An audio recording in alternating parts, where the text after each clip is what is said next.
Hello students of class 10. Today we are going to discuss about reproduction in human beings.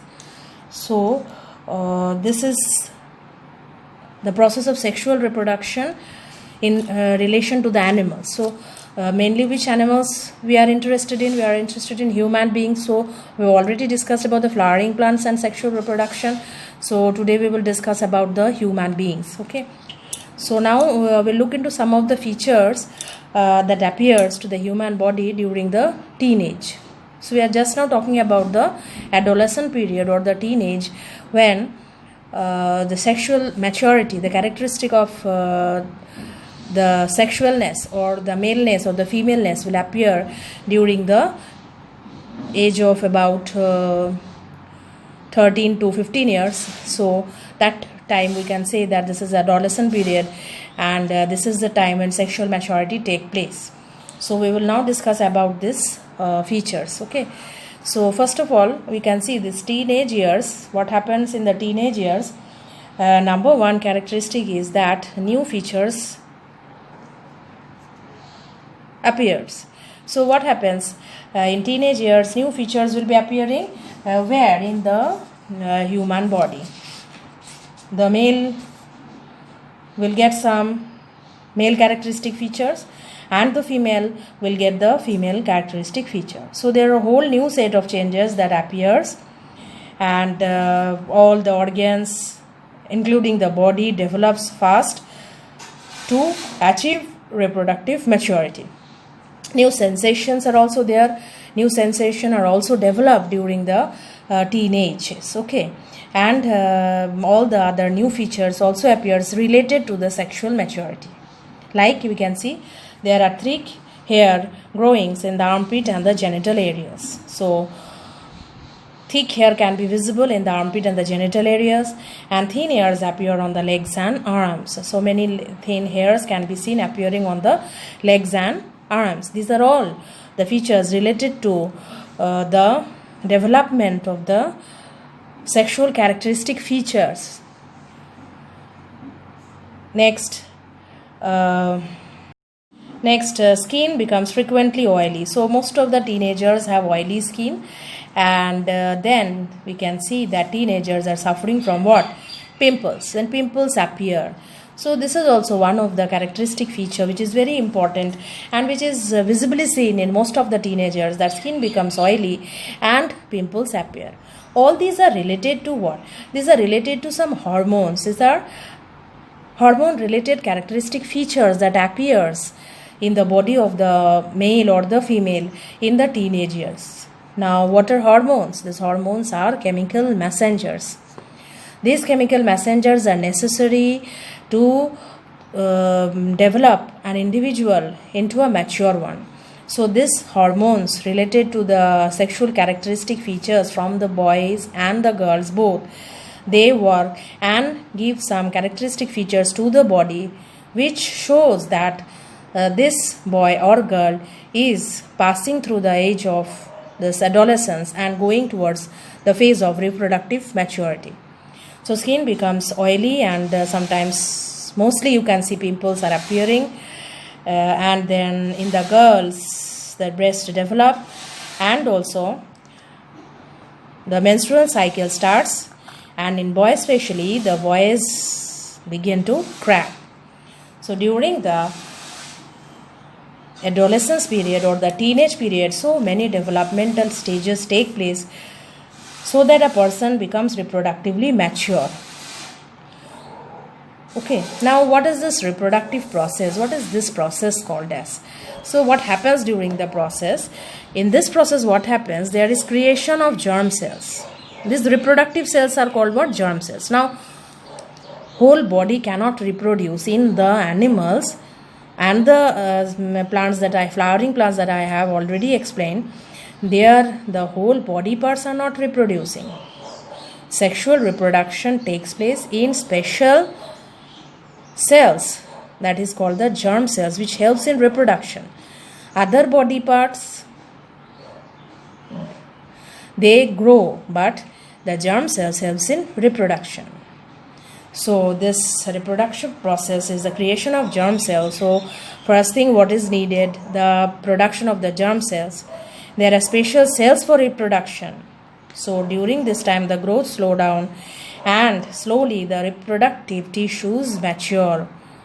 So the fast rate of growth in the body, in different parts of the body, slows down, and what happens, the reproductive tissue starts to mature, and everyone in the passing through this adolescent period become very conscious about how they look, and what type of body they are having, and how others look at them. Everything matters to the adolescents, and they are in every point of view they are thinking, they always think that we are in the developing stage, so many characteristics are changed, so they become very very conscious about how they look.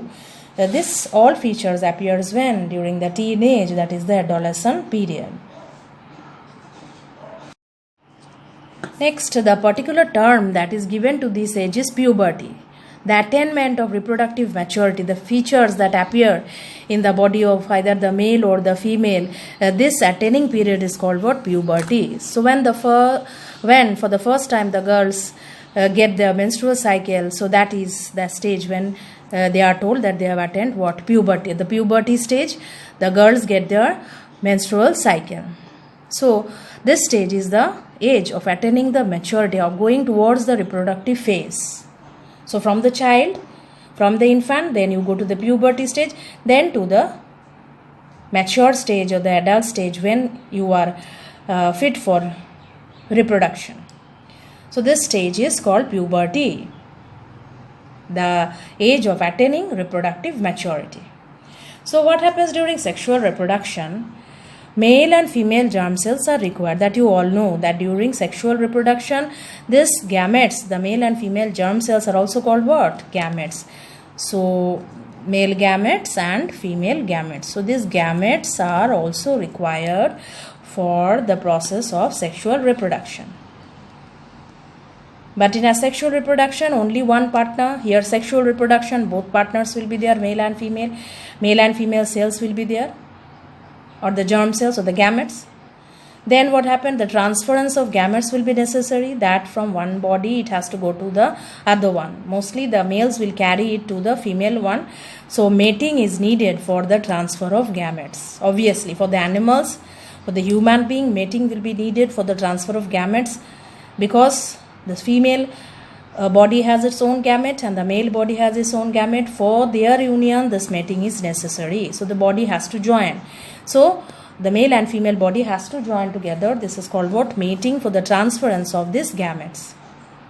And for this mating, the individual has to be identified by the other one. So the male has to be identified by the female, that yes, this is the male, and the female has to be identified by the male. Respective of the animals or human being we are talking about here. So identifiable character should be there for the male and the female. So each one will have their own identifying characteristic features, so that the other one can recognize this, yes, this is the male or the female. So then the mating will be fruitful. So what are the three things? The male and female germ cells are required, mating is necessary, and identifiable characters are also required for the process of sexual reproduction, right? So for identifying the characteristic features, there should be a male reproductive system and the female reproductive system. So for the mammals, mainly the human being, we will discuss the male reproductive system now. So what are the different parts of the male reproductive system? The most important part is the pair of testes. How many testes are there? One pair of testes. And one pair of testes are located outside the abdominal cavity. Okay, these one pair of testes in the male reproductive system is located outside the abdominal cavity, hanging outside the body, and is protected by a skin which is called what? Scrotum. So one pair of testes protected by the skin, thin fold of skin, which is called scrotum. Now, why this pair of testes is located outside the abdominal cavity? Because inside the abdominal cavity, the temperature is high, the body temperature is quite high.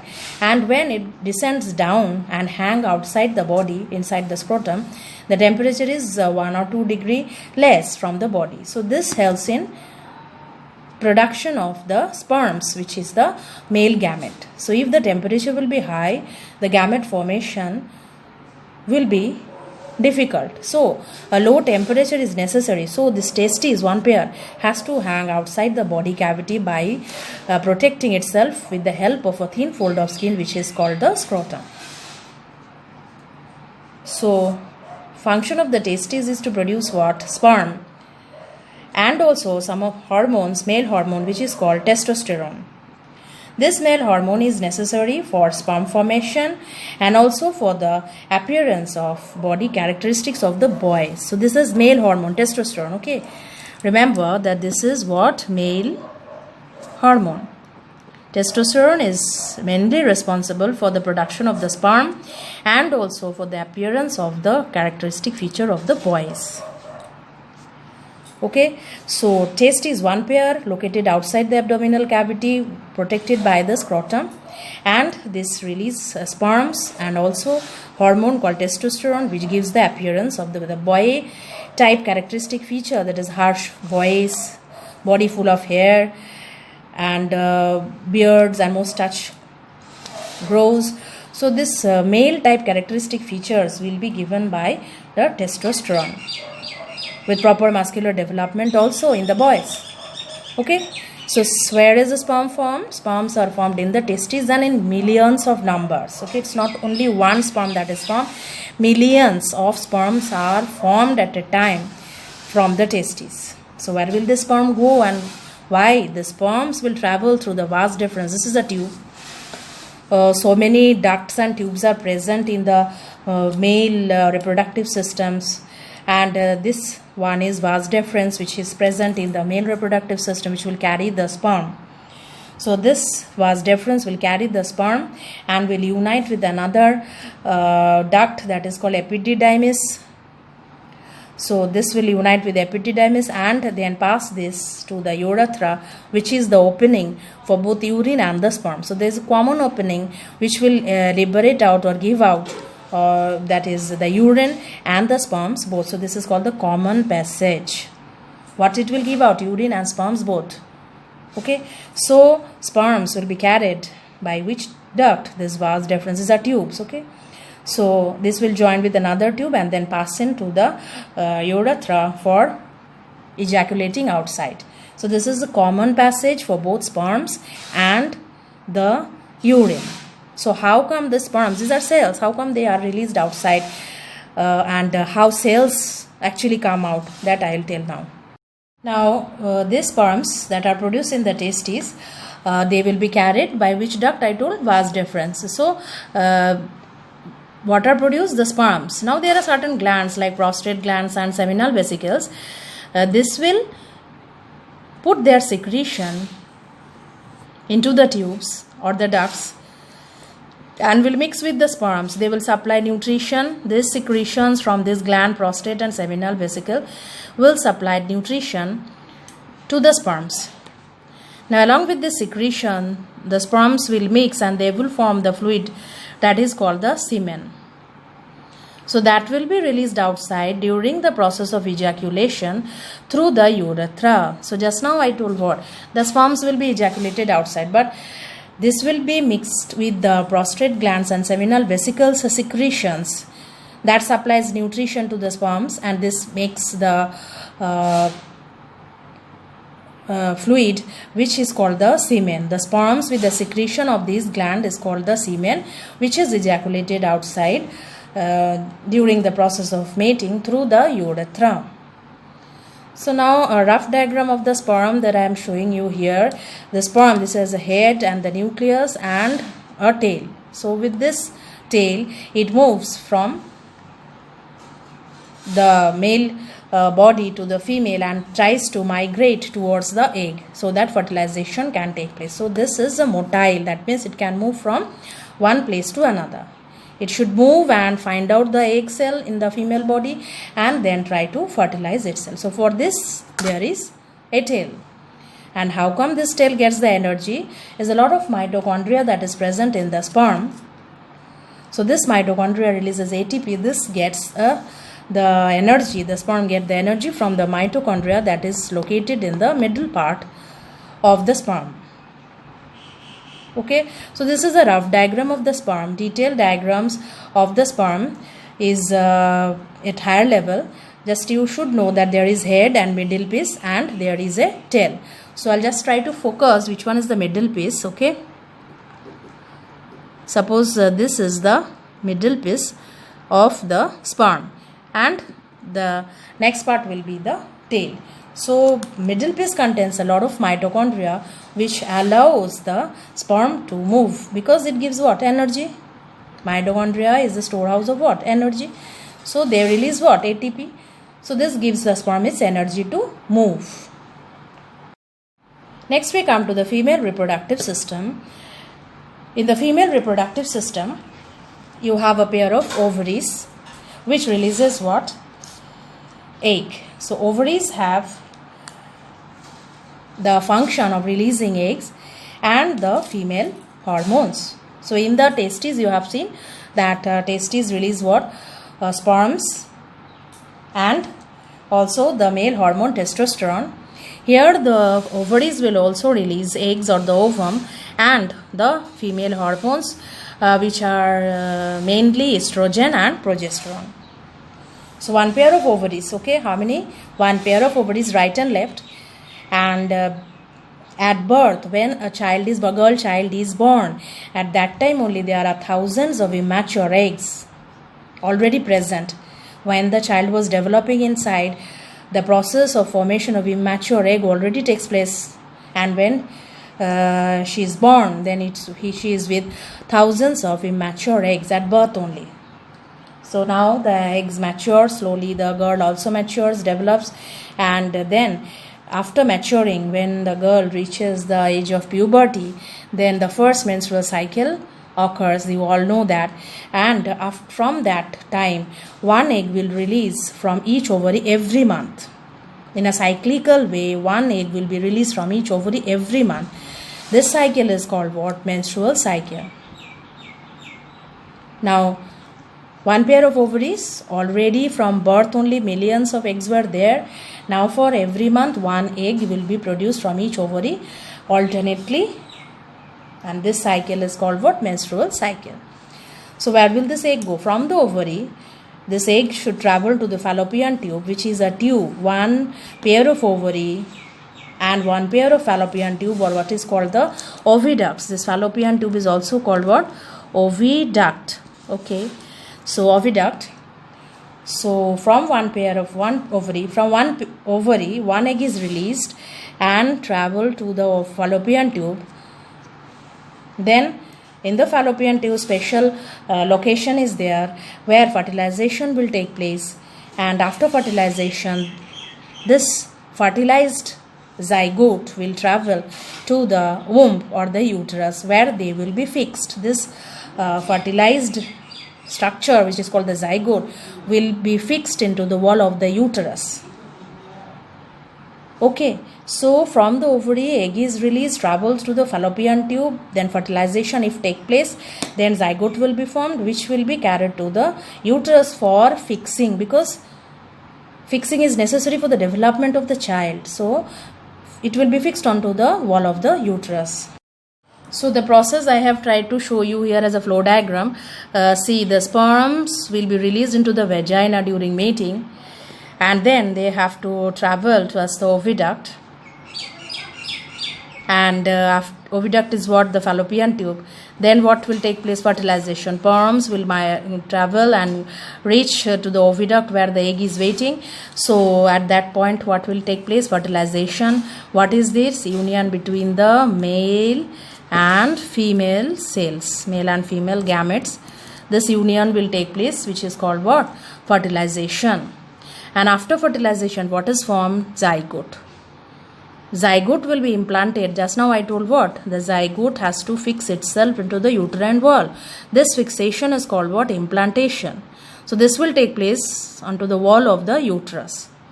So sperms carried to the vagina during ejaculation, and then it has to reach to the oviduct where the egg will be waiting. Then fertilization will take place, which is the union between the male and the female.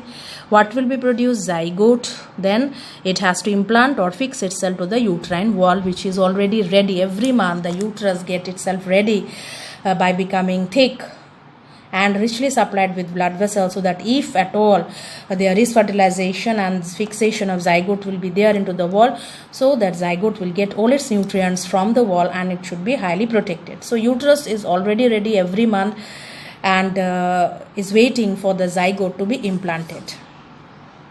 Right. So if by chance there is no fertilization, then what will happen? That I'll discuss a little later. Let us talk about the connection between the mother and the child now. When there will be implantation, the zygote will be fixed into the wall of the uterus. That means the baby is developing. That means the mother will be pregnant. So then the mother has to supply all her nutrients to the child. So how? By the use of this structure, which is the connection between the mother and the child, which is called what? Placenta. This is a very important characteristic feature for the connection between the mother and the child. The mother will supply all its nutrients to the child through this placenta, which is a disc-like structure on the uterine wall, as you can see here. So it contains, from the embryonic side, it contains a lot of villi. You know the villi, finger-like projections, right? And the blood spaces from the mother's side. So this is a network, you can see. The villi and the blood vessels, they combine, the blood spaces combine. They form a network. So this network helps in what? Exchanging of the materials between the child and the mother. So whatever the mother eats, that goes in the form of glucose and oxygen to the child. The oxygen is supplied by the process when the mother takes in the oxygen, that is by respiration. Then oxygen is carried to the child through the blood. Blood exchange takes place in the placenta, and then the child can get its oxygen. And if any waste matter is produced in the child, that will be carried outside to the mother's body. And all this exchange takes place through the placenta, which is the connection between the mother and the child. So there is a lot of villi from the embryonic side. There is a connection, and the embryo forms what? The villi. Okay, and you all know that villi increases the surface area for what? Absorption. So a lot of exchange takes place here in the placenta for the growth of the child. Okay, so the time period during which the child will develop itself inside all the stages of development that takes place in a human life is about 9 months. So during this 9 months, a lot of development will take place and the child will be ready for taking birth. So this 9 months period is called the gestation period. That is the months of development of the child inside the body of the mother in the uterus. And for this parturition, what is this? This is the process of childbirth. The child that comes outside the mother's body naturally or by cesarean operation, the process of giving birth is called what? Parturition. So during this parturition, if there is normal delivery, then the uterine walls contract and relax a lot due to the hormonal effects and also the messages that are given by the child. So there are rhythmic contraction of the muscles in the uterus that helps to release or eject the baby from the uterus. All these situation is taken care of by which chemical substance? This is called what? Hormones. These are chemical messengers that carry on most of the activities of the body. Okay. Now we will discuss if there will be no fertilization, then what will happen. So you can see here, if there will be no fertilization and fertilized egg will have to come outside the body. It will stay for 1 day or a little bit also, and then this unfertilized egg has to come out. It will degenerate, and by that time, during the whole month period, the uterus wall is also ready to receive the zygote. Just now I told that uterus wall is already thickened and lined with a lot of blood vessels so that it can receive the zygote. But if by chance there is no fertilization, no zygote will be there, so uterus wall, what will happen? It breaks and it tries to come out. So while it will try to come out, from where it will come? Through the vagina of the female reproductive system. So what is this vagina? This is the opening of the female reproductive system. External opening of the female reproductive system is called the vagina. So this vagina is the opening through which urine doesn't come out. This is a passage for the mating and also for the process of menstruation. So through this vagina, the uterus wall will try to come out. So it will come out because it will break. The blood vessels will crack. It will come out with a lot of blood and mucus. And every month, if there is no fertilization, this process will continue. And this process is called what? Menstruation. So the beginning of the puberty of the girl child is marked by what? The starting of this phase, which is called menstruation. So if by chance fertilization takes place, then this menstruation will not be there. So bleeding with a lot of expulsion of the mucus takes place for about 2 to 7 days, and this will not take place if the egg is fertilized. So after fertilization, after implantation then into the uterine wall, then this bleeding will not occur for the whole 9 months of the gestation period, and even after birth of the child also for some months. Okay.